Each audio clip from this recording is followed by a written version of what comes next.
नमस्कार दोस्तों। जब जब प्रकृति के साथ कोई भी छेड़छाड़ हुई है, तब तब प्रकृति ने हमारे को उसका जो दुगना है वो उतना कष्ट दिया है। अभी का जो समय चल रहा है उसके अंदर प्रकृति के अंदर इतना ज़्यादा छेड़छाड़ हो चुकी है। पहले सिर्फ़ और सिर्फ़ हम यूज़ करते थे प्लास्टिक का, या फिर हमारी जो नदी हैं उनको गंदा करना, उनको मतलब हमारे जितना कचरा वग़ैरह होता था वो सब हम नदियों के अंदर डाल देते थे।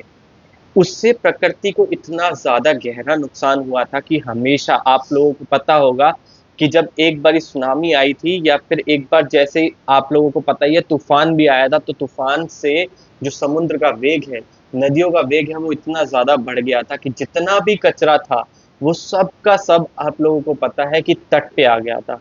और तट पे आने के बाद में वो इतना ज़्यादा कचरा था कि उसको सफाई करने के लिए हफ़्ते लग गए थे। वही चीज़ आज हम लोगों ने फिर से दोहराई है और प्रकृति के साथ में इतना बड़ा छेड़छाड़ की है। ये सिर्फ़ और सिर्फ़ कचरे की बात नहीं कर रहा हूँ मैं, और बल्कि उसकी बात कर रहा हूँ जो आप लोगों ने देखा है कि जो ये वॉर चल रही है, इसके अंदर हमने बारूद से इतने ज़्यादा प्रकृति को छेड़ा है, प्रकृति के अंदर जो हवा है उसको दूषित कर दिया है, जो ज़मीन है उसको दूषित कर दिया है, जो पानी है उसको भी हमने बहुत ज़्यादा दूषित कर दिया है।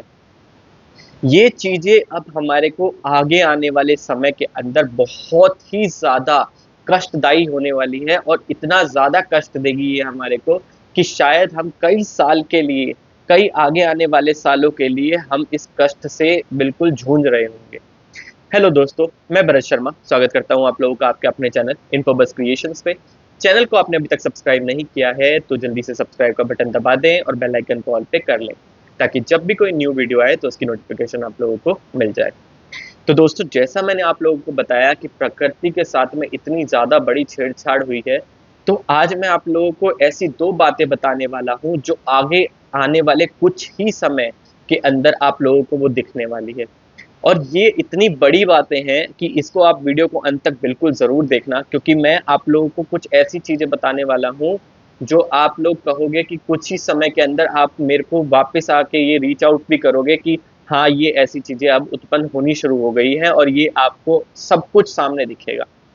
जैसा मैंने आप लोगों को बोला, प्रकृति के साथ बहुत बड़ी छेड़छाड़ हुई। प्रकृति के साथ इतनी छेड़छाड़ करी है हमने, जो ये बारूद हमने हवा के अंदर जो इतना ज़्यादा गया है, इससे पूरी हवा जो है ये प्रदूषित हो चुकी है, पानी प्रदूषित हो चुका है, और धरती के ऊपर इतने ज़्यादा आप लोगों को पता है कि जो अब इतने ज़्यादा अर्थक्वेक आ रहे हैं वो इसी कंपन की वजह से आ रहे हैं। रेगुलर जो आसपास में जितनी ये जो वॉर शुरू हो चुकी है, इससे इतने ज़्यादा रॉकेट, मिसाइल लॉन्चर इतनी ज़्यादा यूज़ कर चुके हैं, ये धरती के अंदर ऐसी कंपन पैदा कर रहे हैं कि आगे आने वाले कुछ ही समय के अंदर इतने बड़े-बड़े अर्थक्वेक आएँगे कि हम शायद ही उनको झेल पाएँगे। हमारे घर जो हमने अपने पक्के घर बना रखे हैं, वो भी इनको नहीं झेल पाएँगे। हमारे घर फिर भी चलो, आप मैं ये कहूँगा कि बहुत कम है कि ये इतने ज़्यादा अच्छे तरीके से नहीं बने हुए। आप उनकी सोचो, जो पहाड़ बहुत कई सालों से ऐसे तने खड़े हैं, उनमें भी दरार आनी लगेगी। ऐसे अर्थक्वेक आने वाले हैं, क्योंकि इससे धरती के अंदर जो कंपन हो रही है, वो बहुत ज़्यादा बढ़ती जा रही है।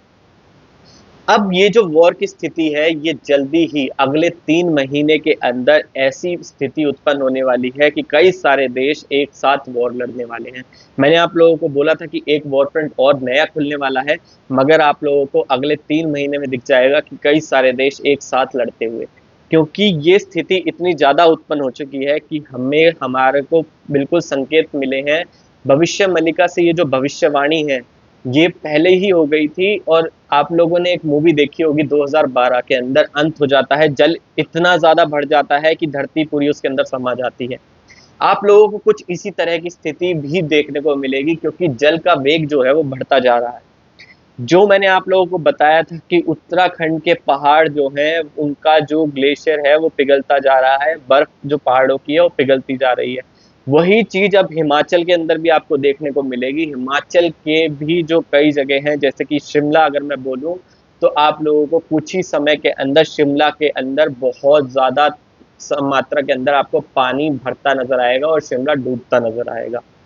क्योंकि ये चीज़ जो है, जो पहाड़ों का जो आप लोगों को पता है कि बर्फ़ जो है वो बहुत तेज़ी से पिघल रही है, और जितना भी पानी जो पहाड़ों से आता है वो धीरे धीरे धीरे धीरे हमारे पास में सतह पे ही उतर के आता है। और वो जो सतह के ऊपर आएगा वो उससे नदियों का स्तर बढ़ेगा, समुद्र का स्तर बढ़ेगा। अब ये इतना ज़्यादा स्तर बढ़ेगा क्योंकि इससे जो जल है वो आप लोगों के शहरों तक बहुत जल्दी पहुंचने वाला है। अब प्रकृति के साथ में जो छेड़छाड़ हुई है उससे जो बारिश का जो मौसम हुआ करता था वो आप लोगों को पता है कि अगस्त के एंड तक बारिश का मौसम खत्म हो जाता था, मगर इस बार वो भी खत्म नहीं होगा। आप लोगों को कुछ ही समय के अंदर आप लोग ये देखोगे कि जो अगस्त के अंदर जो हमारा बारिश का मौसम खत्म हो जाता था वो अब आगे भी बढ़ता हुआ नजर आएगा, और जो जल का वेग है वो और ज्यादा बढ़ता हुआ दिखेगा आप लोगों को। जैसा आप लोगों ने अभी देखा है कि कई सारे जो हमारे शहर है वो डूबते जा रहे हैं और जिससे जान मान की हानि भी हो रही है। यही चीज आप लोगों को अभी आगे और देखने को मिलेगी और ये अभी भी थमने वाला नहीं है। अब ये तो मैंने आप लोगों को बताया कि प्रकृति के साथ की ये छेड़छाड़ बहुत बड़ी चीज लेके आने वाली है। मैंने आप लोगों को बोला था दो चीजें मैं बताऊंगा जो बहुत बड़ी है। पहली तो मैंने आप लोगों को बताया कि जल स्तर बहुत जल्दी और बढ़ने वाला है, जिससे शहर के शहर जो हैं वो डूबते नजर आएंगे आप लोगों को। अगर ये समय के दौरान नहीं रोका गया, ये जो युद्ध है ये अगर नहीं रोका गया तो इससे जो जल स्तर है वो भी बढ़ेगा, जो ग्लेशियर हैं वो भी पिघलेंगे। धरती के अंदर इतनी ज़्यादा कंपन आएगी, इतनी ज़्यादा कंपन आएगी कि आपका एक तो जल स्तर बढ़ के आपको नुकसान करेगा, वहीं जो आपके अर्थक्वेक हैं वो भी आपके शहरों को नष्ट करने के लिए जल्दी ही उत्पन्न होने शुरू हो जाएंगे। अभी एक चीज और बड़ी उतरते आ रही है कि जो अर्थक्वेक हैं वो जापान की साइड से बहुत जल्दी ही आप लोगों को ऐसे देखने को मिलेंगे जो बहुत बड़ा डैमेज कर रहे हैं, क्योंकि ये चीज हमारे को इस डायरेक्शन से मिलती है और इससे पता चल रहा है कि जापान की साइड से ही हमारे को सबसे ज्यादा अर्थक्वेक अभी देखने को मिलेंगे। जल स्तर के लिए आप लोगों को मैंने सबसे पहले चीज जो बताई थी वो थी कि आपको तटीय इलाकों के पास में बहुत ज्यादा ये वेग देखने को मिलेगा, मगर अब मैं ये नहीं बोलूंगा क्योंकि तटीय इलाकों से और भी ज्यादा आपको ये चीज देखने को मिल सकती है। जो आपके पर्वत के इलाके हैं वहाँ का जो जल स्तर है वो बहुत जल्दी बढ़ेगा। हिमाचल और उत्तराखंड के पहाड़ों से जल्दी ही इतना ज़्यादा पानी गिरने लगेगा, इतना ज़्यादा पानी आएगा कि आपके जो शहर हैं वो डूबते नज़र आएंगे, वो आप लोगों को डूबते हुए दिखेंगे। दूसरी चीज़ मैंने आप लोगों को बताई है कि अगले 3 महीने के अंदर बहुत सारे देश, मतलब आप लोगों को ये चीज़ अभी तक जो आप देख रहे थे ना, रशिया यूक्रेन वॉर हो रहा है या फिर मिडल ईस्ट के अंदर कोई प्रॉक्सी संगठन और इजराइल के साथ में लड़ाई हो रही है, वो अब इतना नहीं रहेगा।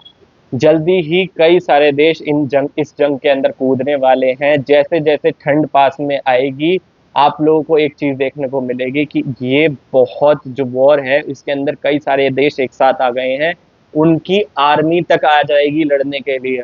अब तक तो आप लोगों ने ये देखा था कि उनकी आर्मी लड़ाई के अंदर साथ नहीं थी, मगर अब वही चीज आप लोगों को उनकी आर्मी से दिखेगी।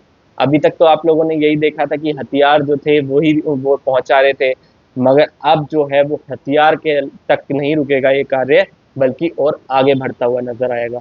ये दो चीजें ऐसी हैं जो आप लोगों को आगे आने के लिए बहुत जल्दी सचेत करने वाली है। और जितने भी भारतीय अगर कई बाहर के देश में रह रहे हैं तो मैं उनसे अनुरोध करूंगा कि वो अपने घर लौट आएं, क्योंकि जो भारत देश है ये ही सिर्फ और सिर्फ यही एक ऐसा देश है जिसके आगे कई साल ऐसे हैं जो आगे चलने वाले हैं, और आगे कई सालों तक भारत देश बिल्कुल ऐसा का ऐसा ही रहने वाला है। भारत देश के ऊपर भी असर आएगा, उसके ऊपर भी अटैक आएगा, मगर आप लोगों को मैं एक चीज बता रहा हूँ कि भारत देश ही एक ऐसा देश होगा जो आगे बचेगा, क्योंकि यहाँ की जो संस्कृति है वो कहीं नहीं मिलेगी आप लोगों को।